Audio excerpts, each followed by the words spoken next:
Two young, beautiful, rich girls schooling in Australia, but they were actually Indonesians. They were Indonesian socialite. They were rich. They came from money. We were best of friends. And after graduation, one decided to return back to Indonesia, while one remained in Australia. Then, after 7 years, the one who was still in Australia decided to return back home. And upon arrival, she decided to have a girls' hangout. They all gathered together and they went to a cafe, one drank a coffee, and immediately had a convulsion and was rushed to the hospital. Within 7 minutes, she was pronounced dead, and she was pronounced dead by poisoning. She had been poisoned. Who could have poisoned her over this mere get together, girls hang out? What could have gone wrong? What really went wrong? This is the story of Jessica Wongso.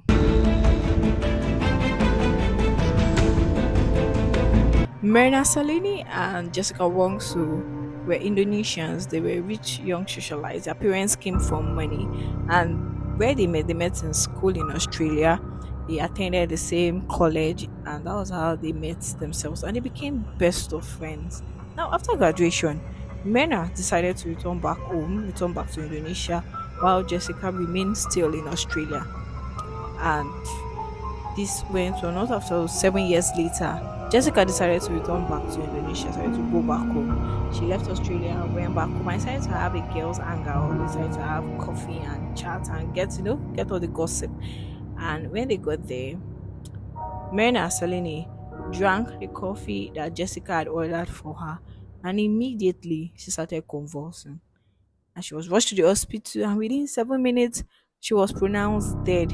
And she was pronounced dead by poisoning when autopsy was run, and they found cyanide in her system. Cyanide is a very poisonous substance. It's colorless, tasteless.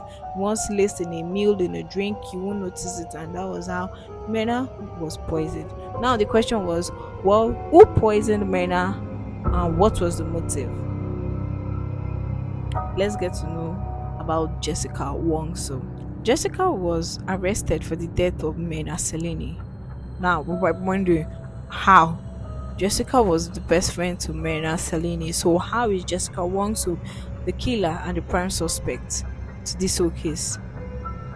There are a lot of theories going on. One was that Jessica was jealous of Mena. Two was that there was a love triangle going on between these three, between Mena's husband, Herif, Mena, and Jessica. Herif, who is Mena's husband, was an ex to Jessica. Now, still another love triangle could be that Jessica was in love with Mena. Now, let's chill. There are a whole lot to the game. There are a lot of motive.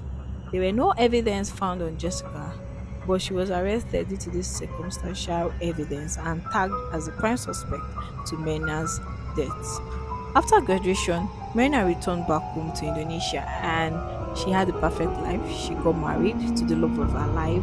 She was about to open a cafe of hers, and everything was going okay for Mena Salini. While on the other hand, Jessica Wonso, after graduation, she started working in a graphic design company, but things were not going too well for Jessica. Jessica had attempted suicide 3 good times. At a point, she was even arrested for drunk driving, and also she had crashed her car into a nursing home. Then she also, from a boyfriend, from an ex, the boyfriend actually had to seek the police for a restraining order from Jessica. This all showed mental instability. Now, this was not even the end. Jessica was dating someone who was a drug trafficker and a drug user. So, comparing the life to Jessica and Mena, we could see who was going well and doing well for themselves. And Jessica was definitely not the one. The previous years, the two best friends had met up to catch up, and Mena was asking Jessica, okay, what are you doing? What's up? Who are you seeing? And all of that. And Jessica told her friend, okay, this is what I'm saying. Is this what he's doing? He's into drugs and all the rest. And Mena was astonished. I was like, okay, baby girl, please, you need to break up with this person. This guy is broke and is bad news. You should break up with him. And Jessica was annoyed at this point. I was like, who are you to tell me who to date? Who are you? Why should you tell me who I'm to date and who I'm to see? And at this time, Jessica was about getting married. She was engaged to Arif, who was also an ex of Jessica. So she was engaged to Arif and was about getting married. And Jessica was angry, was like, "Oh, could it be because you're getting married? You now feel you know all too well about my life. Like, you are to tell me who I'm to date and all." And they got angry. And remember, guys, 7 years had passed. They had the connection in talking, the communication and all of that was already reduced. So after this whole altercation, Jessica and Mena stopped talking to a point that Mena didn't even invite Jessica to her own wedding. Jessica wasn't invited to Mena's wedding, and this even solidified the whole animosity. Now, before they even stopped talking entirely, Jessica at the point had told Mena to also break up with Arif, and this didn't also go well with Jessica. And this was where the whole theory came about, the whole jealousy and the love triangle came about. 7 years had passed, and Jessica decided to return back to Indonesia. And in that group chat, she had her friends, a couple of friends that they met in Australia, and Mena was inclusive and started to catch up with the girls. And they picked up a date and a place to also. Mena was even the one who even suggested a place where to meet up, which was at Cafe Olivier in Indonesia there. And they met up on that fateful day. They were to meet around 5, but Jessica came around 3:30 p.m. on that day, which was quite suspicious. She came around 3:30. Mena didn't want to even go and see Jessica on her own because there was an underlying beef going on between them, so she didn't want to go alone. So she told some of her friends to also come and join her. Now, this was Mena arrived around 5:14 p.m. But around 3:30 p.m. when Jessica arrived, she arrived. There were cameras in this cafe. There were cameras there. It was a big place where big socialite, rich kids do a thing. And Jessica arrived. Within minutes, she went out again and returned back with some gift bags. Like up to like 4, 5, 6 gift bags. She returned, and where the table was already set. Now, another suspicious thing Jessica did was that she rearranged the seats. That particular seat, she rearranged the seats in a way that it was going to block. She was going to block the camera. In a way, she blocked the camera. She arranged. Then she ordered for coffee. The people were not there, her friends were not there yet, but she ordered for coffee. And in that group chat, Mena had suggested that, okay, please don't forget to order for me.